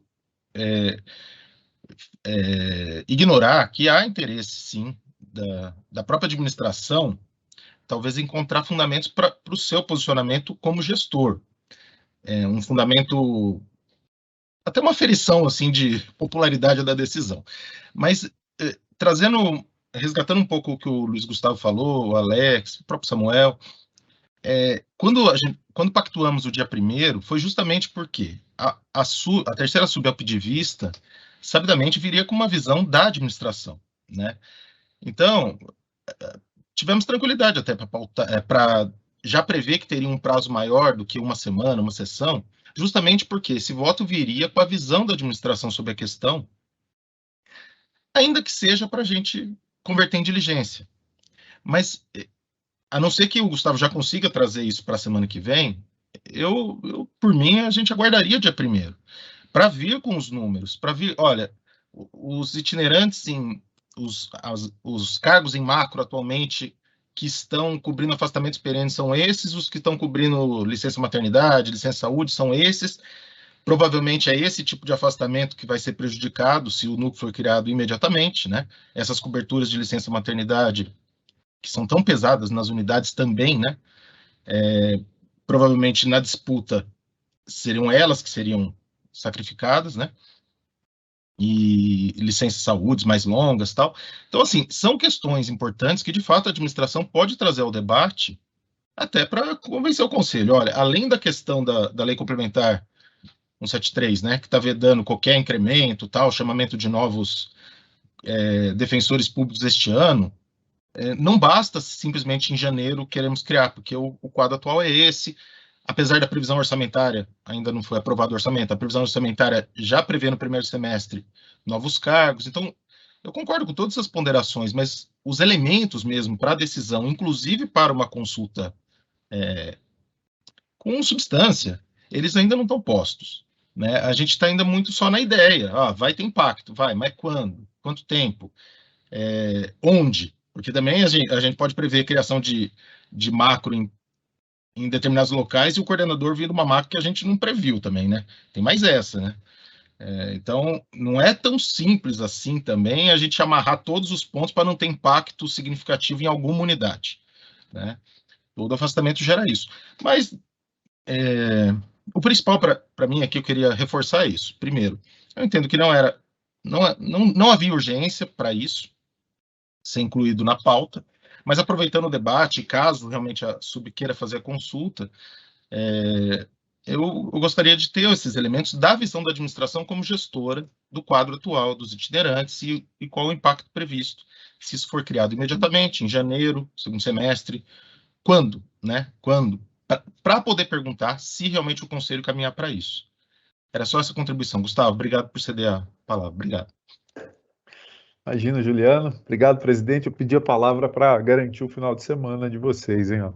Eu não tenho problema, eu posso deixar para um momento posterior. Assim, a minha ideia foi justamente antecipar para aproveitar esse espaço para trazer o voto já com uma manifestação a respeito do tema. Então, sem problema, né? Dia 1º eu trago o voto já concreto. Se eu tiver ali elementos, não peço a consulta, já faço votos sem pedido de consulta, mas se houver necessidade, diante do contexto, e aí eu trago o voto também para apreciação do colegiado. Não tem problema. Mas só ressaltando, a intenção foi justamente dar mais publicidade, oportunidade de manifestação e não perder tempo para julgamento. Essa foi a minha intenção, mas eu compreendo a questão regimental e trago tudo, então, no dia 1º de outubro, que é, inclusive, aniversário da minha filha. Obrigado, presidente. Natel, Luiz Felipe, eu tenho só uma dúvida. Você tá desistindo da exceção à pauta, é isso? Estou desistindo. O processo não está pautado? Não está pautado? Estou desistindo da exceção, ficou só a discussão mesmo, o debate. Conselheiros, o Gustavo Minatel retirando o processo, ele seria o primeiro item nosso de deliberação, né, da exceção. Acho que o ponto positivo enfim, mais uma reflexões importantes a partir desse processo. E a linha mesmo do Gustavo da preocupação né, eu também enxergo, eu acho que o William tem razão em boa parte da fala dele inicial, quando ele diz que, olha, isso já é atribuição da Defensoria Pública como um todo. De fato, é mesmo, né, não seria expansão nessa perspectiva, mas aí eu me alinho um pouco mais àqueles que trazem a linha de que, olha, muito embora não seja abraçar algo que a Defensoria Pública hoje já não faz, mas é um outro olhar sobre uma atuação especializada da Defensoria Pública, também necessária e sensível, que historicamente, acho que esse é o ponto, né? Historicamente, ele é tratado nos processos de expansão, porque a contrapartida direta nunca é cargo no núcleo, mas é a contrapartida de cargos itinerantes e que normalmente vem em processos de expansão. E, naturalmente, até como fator legitimador do colegiado, sempre se inclinou a processos de consulta pública, muito embora, obviamente, é difícil para o colega na ponta, muitas vezes, se posicionar quando não há um viés claro, né? Não há um direcionamento claro sobre aquilo que se pretende com a consulta. Né? Acho que nesse ponto, de fato, tem razão o Samuel. Acho que o aspecto positivo do Gustavo era, até nesse fair play com o colegiado, não protelar, né? Acho que não protelar a decisão final do colegiado, acho que era muito importante nesse aspecto, mas de fato, acho que a retirada de pauta como da exceção à pauta hoje talvez seja a medida mais salutar, muito embora, né? Caso o conselheiro, qualquer outro conselheiro, enxergar que ainda há espaço para algum tipo de consulta, fica sem prejuízo de, eventualmente, no dia 1º, trabalhar nessa linha, e esse compromisso da gestão, como naturalmente já foi o motivador do pedido de vista coletiva lá atrás, que é trazer numa perspectiva pragmática como está o cenário hoje, né? E quais os impactos, eventualmente, de se implementar já, né?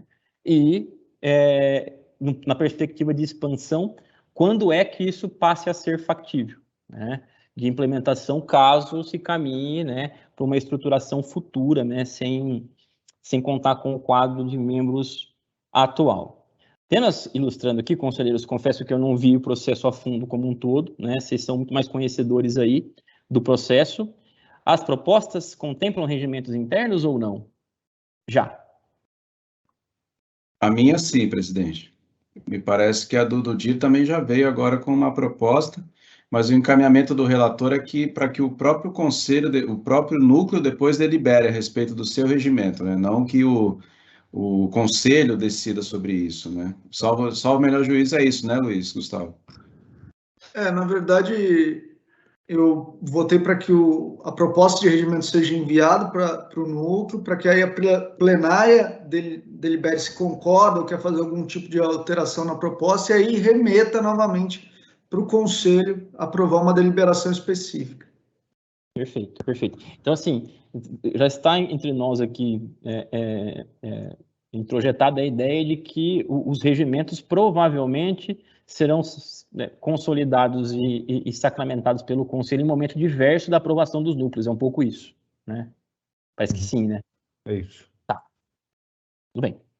Então, acho que só na linha da questão regimental, sem aprofundar aqui, talvez tenha que prosseguir nesse mesmo processo, mesmo depois do voto em vista coletiva, né? Presidente, o DIR, embora não tenha apresentado proposta da deliberação, da mudança, apresentou proposta do regimento interno, sim, para os dois núcleos que virariam. O DIR seria repartido suas atribuições e cada um dos núcleos já foram apresentados os respectivos regimentos. Perfeito. Propostas. Perfeito. Certo. Aí a Luiz Gustavo encaminha na linha de que a plenária, enfim, do novo núcleo se debruçasse e eventualmente ratificasse e remetesse de volta ao conselho. A dinâmica era essa. Só para contextualizar aqui.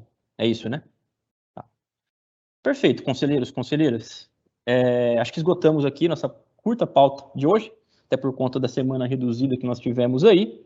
Então, nos vemos no nosso próximo encontro, semana que vem, dia 17/9, nossa próxima sessão ordinária. Agradecer a todos vocês aqui, todos e todas que nos acompanham também, uma sessão reduzida hoje, né, muito diferente da nossa rotina aqui no Conselho, que tem se estendido aí até o final da tarde das sextas-feiras.